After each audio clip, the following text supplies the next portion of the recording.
Hey guys, welcome back to the final part of my workshop How to Fold. My name is Fabian, aka Suapix for the PLO Mastermind, and yeah, let's start with the video. In this video, we will talk about folding the river, and which is quite a complex topic, and I want to give a little disclaimer here. Of course, there's like dozens, not like thousands, millions of ways to get to the river. Like different boards, different runouts, different combinations of turns and river cards, of course. Different lines that you can take. You can like go bet, bet, bet. You can go bet, check, bet, and so on. So quite a few lines out there. I focused on one line here, and I will give two different rivers, and we will talk about what's relevant in this line and what the blockers are, and talk a little bit about blocker play in general. And so I picked basically the board from before and wanted to continue the story. And the situation is basically, again, we check called the flop, cut off against button. We open raise cut off, button steps the flop after we check almost our entire range. And we check call flop. On the turn, a blank, we face a pot-sized barrel, we call again. And then on the river, we see this beautiful river we all like to see after check calling twice, the four of spades. Completing the flush draw, but also pairing the board, making boats possible now on the river. And, well, let's start right into it. What hands are we going to fold? We're going to fold quite a few strong hands here. And we can see that by just, actually what we should probably check out first is like the full houses. But it shouldn't be a big surprise. We are not really going to fold full houses. So if we have 5-4, always going to call. If we have 5-5, always going to call. If we have 9-9, also always going to call. And what do we do with king-king? Well, the answer is nothing, because we never have king-king. We are always supposed to check raise king-king on the flop or turn, so we never get to the river with king-king in this line, at least on this board. And that is kind of relevant when it comes to the value betting part for our opponent's region, but also to our bluffing part then. Not our bluffing part, but our folding frequency or the hands that we fold, the blocker effects. So we're not going to fold boats. Of course, if we have pocket fours, we are going all in.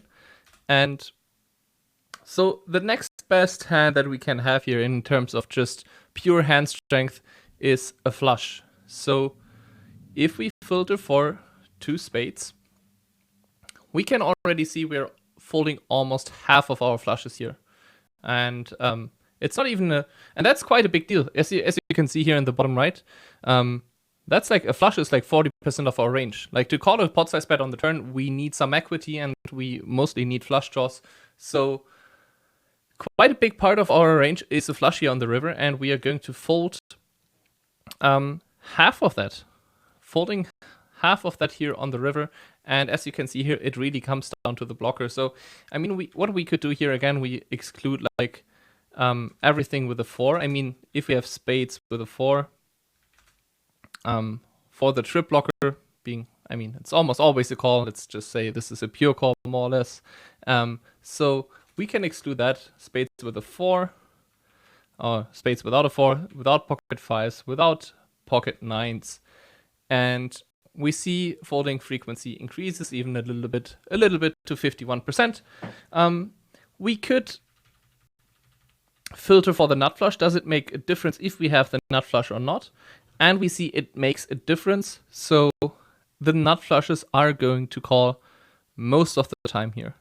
If we have no pair blocker at all, like 8-7-3, we can fold the nut flushes here. But if we have a king, basically always calling. And we can also filter for like spades with a king. And we see this is pretty much always calling.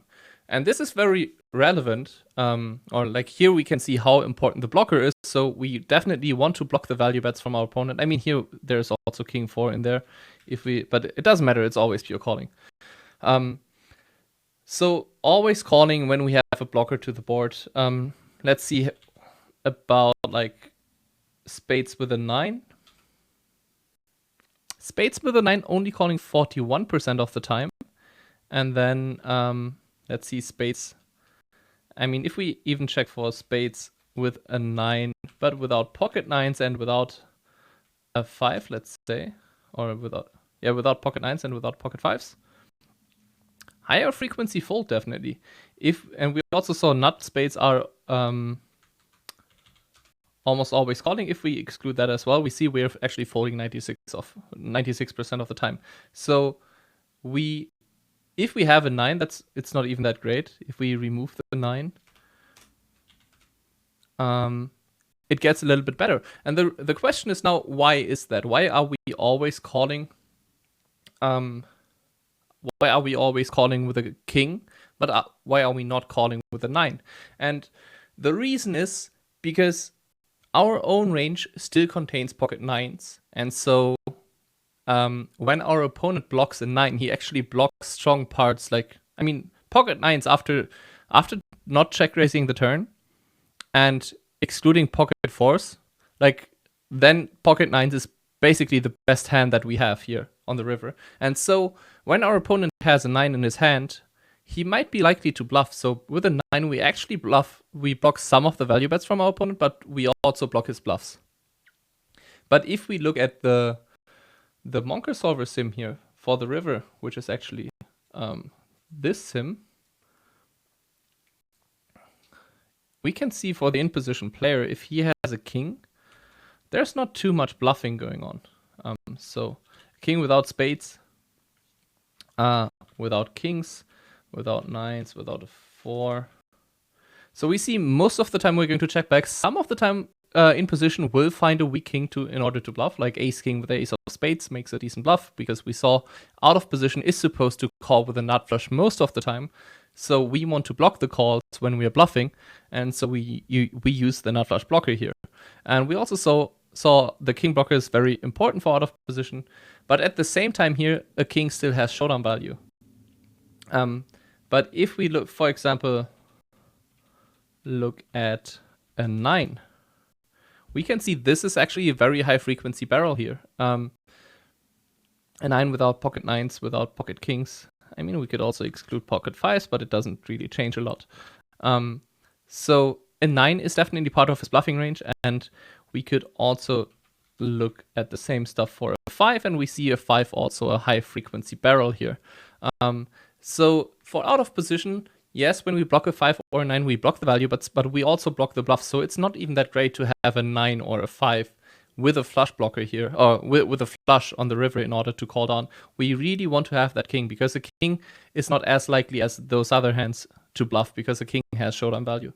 And what's really interesting here is when it comes to in position, and this also helps us understand the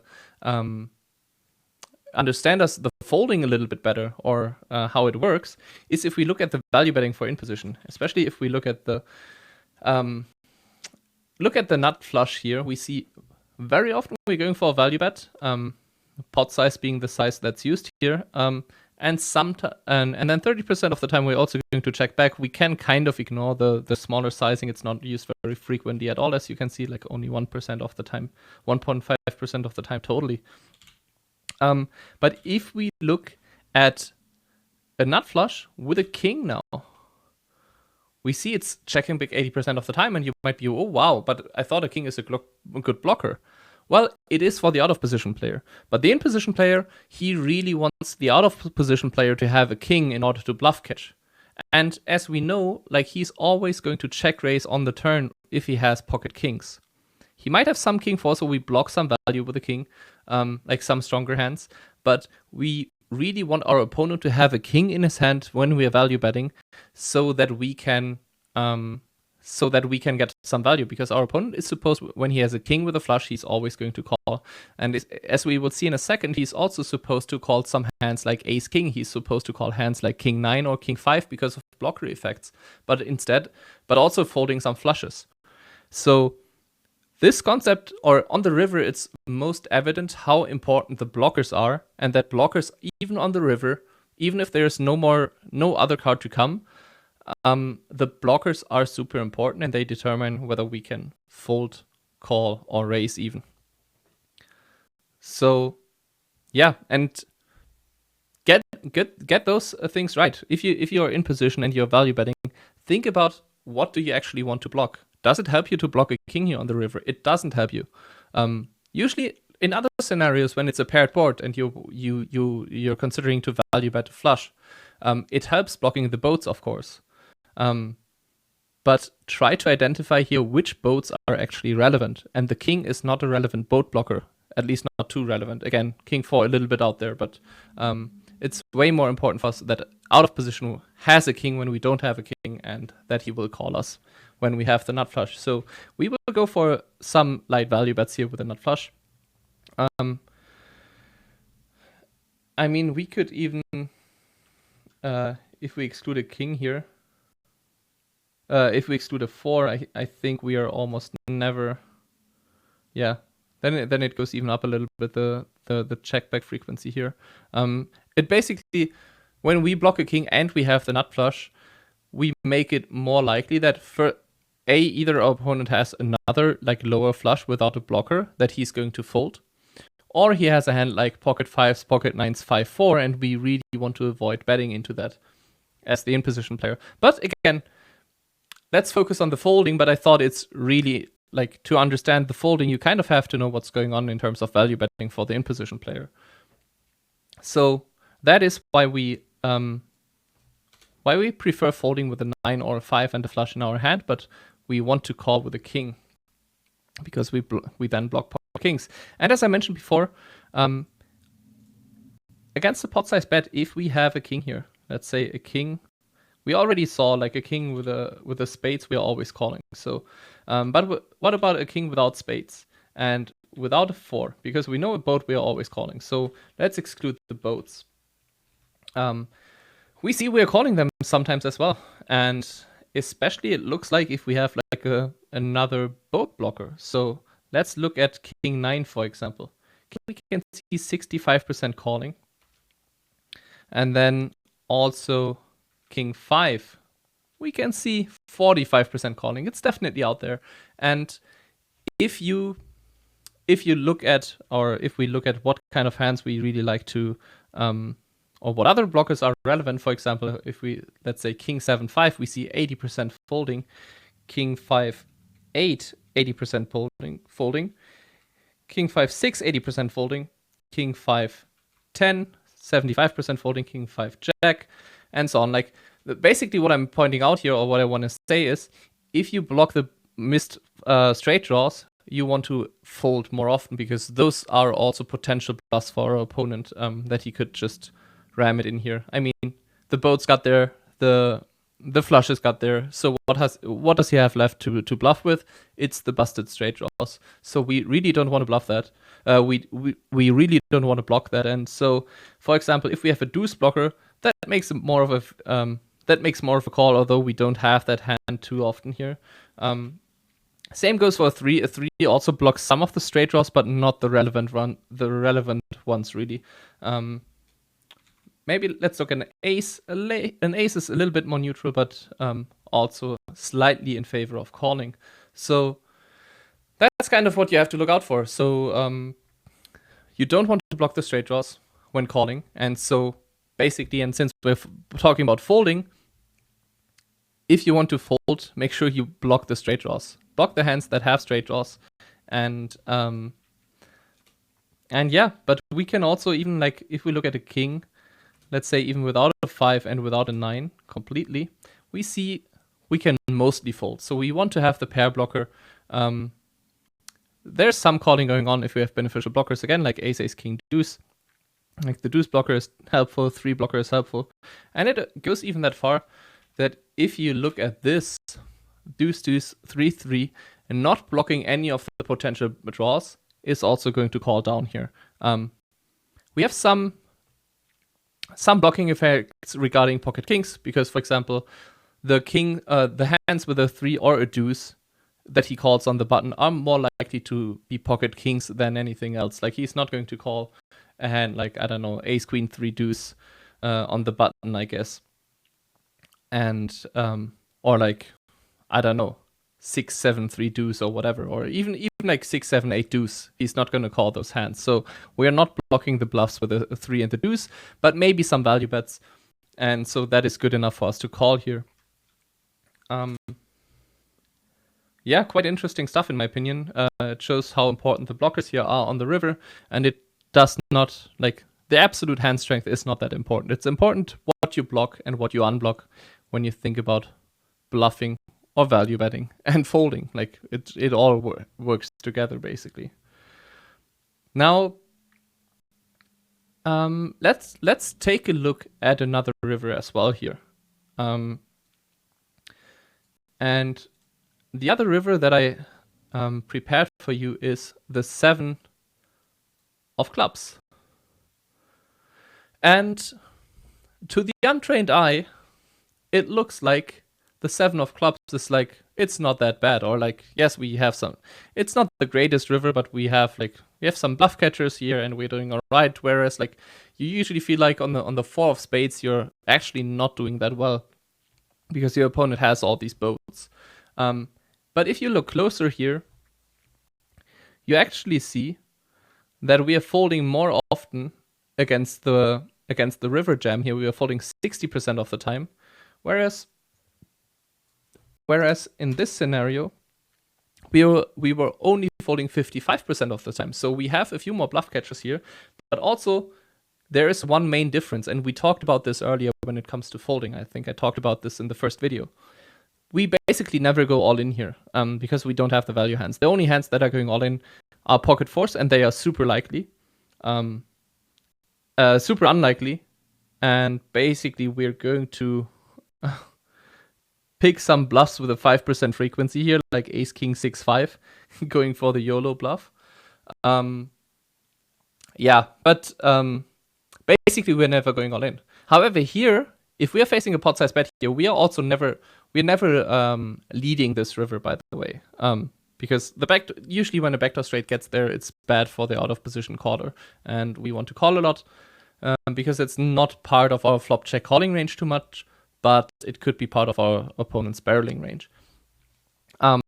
So we're folding 60% of the time, and the reason is because we're capturing more by raising here. We're raising 13.5% of the time, quite an aggressive frequency. So, and because we're raising more now, we can realize a little bit better by raising because we can also make him fold some better hands.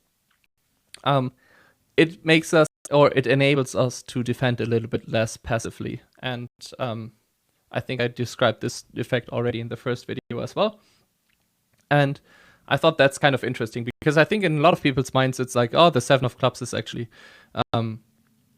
it's not that bad. And it actually is not that bad because we have these raises. But at the same time, we are folding more than on the 4 of spades. And let's take a look at what hands are we supposed to fold. So we already know like that blockers are worth more than absolute hand strength, but we can start with the strongest hands again. I mean the strongest hands are the nuts, basically 6-8. We know we are always going all in with that. What's a little bit interesting is if we have 6-3 here as well, you're also just going to jam second nuts against the pot size bet. You're just all in. And remember, the SPR is not very high. The SPR is like 1.5 here on the river. Wait, this is the other sim. Oops. So as you can see here, 1.5 SPR on the river. So if you have a straight, you're really happy and you put in all the money, even if you have the second nuts, and even if you will sometimes run into the nuts. So straights, no discussion, we always go all in. But what about the sets? We know we never have pocket kings. Let's look at pocket nines. And we see pocket nines always calling. Pocket fives, however, folding 50% of the time. Pocket fours, folding 88% of the time. Pocket sevens should be super unlikely, but I guess we have some weird combos of pocket sevens. King 9, 7, 7, okay. That's going to call. 8, 7, 7, 6 with a flush draw, okay, that also kind of makes sense. So yeah, but we're folding pocket fives and pocket fours. And we can look at the blockers there again. So if we take a look at the blockers here, we actually now we like to fold with the deuces. So if we take a look at 5-5 deuce, we're going to fold 77% of the time.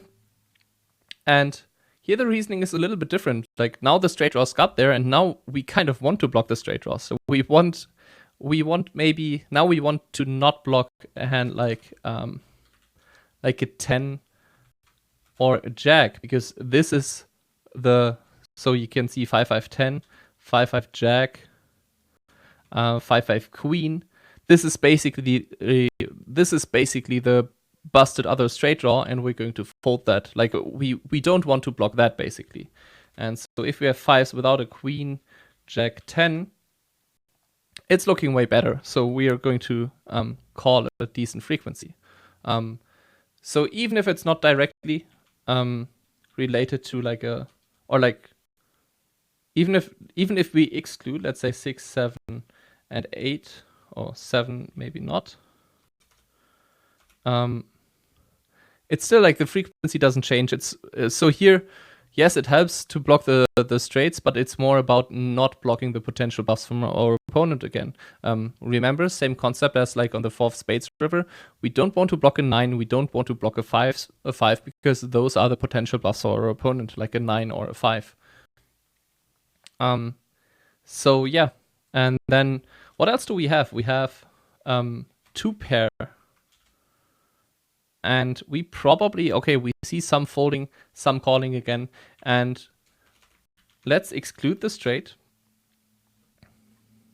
And now let's check the blockers again. And let's say we have 2 pair with a queen. We will see the folding frequency goes up. 2 pair with a jack, folding frequency goes up even more. 2 pair with a 10. Yeah, 60% folding. And then if we have like 2 pair with a 6, we're going to call a high frequency here. Only folding a little bit with the busted spades, because those are also obviously, when the straight gets there, the other draw that's not getting there is like queen jack 10, but also the busted straights, the busted spades basically. And so we can filter for spades as well. So if we have spades, our folding frequency goes up even more. So that's what it comes down to. The question is, do we ever like call a hand like that's less than 2 pair? I mean, excluding the straights as well, I guess. And the answer is basically no. I mean, ace king 3-3 again, like not blocking anything and blocking some value. I mean, I guess 3-3 also blocks some of the backdoor straights. So this hand finds the call, and then we also find some bluff raises here with the ace king 6-6. Kind of makes sense. Ace king 8-8 being basically the only bluffs. Maybe not even the only bluffs. Look at this, the king queen jack 6 finding its way into this raising range. And some ace king 8-3 with a double straight blocker. Yeah. Good luck check calling this, by the way, against a human opponent on the turn. I'm saying this because like most humans will underbluff the turn, and your marginal check calls on the turn, like or calls that are marginal or break even in theory, very quickly will become minus EV against 2 tight players. But you probably know that already from experience, I would say. Yeah. So I think that's already to cover. Take the blockers carefully into consideration when making your river decision. And I know it's a very complicated topic. Sometimes it's very tough to figure out what blocker exactly do you need in game. Try to think about what hands does my opponent need to bluff, what hands is he value betting, and when you want to bluff catch, basically you want to block his value bets but not block his bluffs. And so when we think about folding, let's keep it on the folding perspective here. So when we are blocking his bluffs and unblocking his value bets, we want to fold basically, and that's kind of the essence of the river play when facing a triple barrel in this case. Of course, there's a lot of other river scenarios, but I wanted to focus on this. This video is already over 20 minutes long again, so yeah, I hope you were able to take some stuff away from this workshop. We talked a lot about folding, but I think it's necessary, and there were a lot of like topics also attached to it. There's also this concept on the river. Maybe that's worth a quick mention here. So, for example, let's look at the in position player here for a second. What is he supposed to value bet here? And if we take a look at hands like pocket fours, almost never checking back, but we have seen that our opponent is going to fold pocket fives, and so we have this effect here. I mean, king 9 without 9-9 and without 8-6 and 6-3, we see it's almost always checking, or it's more or less always checking back. Only with the kings, I guess, or with a 8-8. But yeah, the thinnest hand we're going to bet for value here is a set, and we sometimes bet a hand like pocket fours for value, and our opponent is supposed to fold pocket fives if he has poor blockers. And I wanted to quickly address that because maybe in some poker books, or maybe even in some coaching videos, maybe even in my coaching videos, you've heard if you can beat some value bets, you should usually call. And that, like, superficially, or as a rule of thumb, that's totally true. But if you dig a little deeper in PLO, there's lots of situations where there is actually some value bluffing on the river, where you're value betting a hand that is folding out a better hand that has poor blockers, but is getting called by a weaker hand with good blockers instead. Here you can see it to a limited amount with a pocket fours, but it will also happen like in more drastic ways on other runouts or on other boards. But yeah, I just wanted to mention that, and it's something worth talking about, or worth thinking about when you are in game. Now, that being said, yeah, thank you for watching this video. Thank you for watching my workshop, and let me know what you think about it. And I know folding kind of a dry topic. I tried to explain and justify why I think it's super important. I hope that came across. And for the next workshop, I will probably have some more aggressive lines again with you. Maybe following up part 2 with finding aggression part 2. A lot of you guys asked me to show more lines where you could be more aggressive. I think that one would be fun. But for now, that's going to be it. This was Picks, and thank you. Bye bye.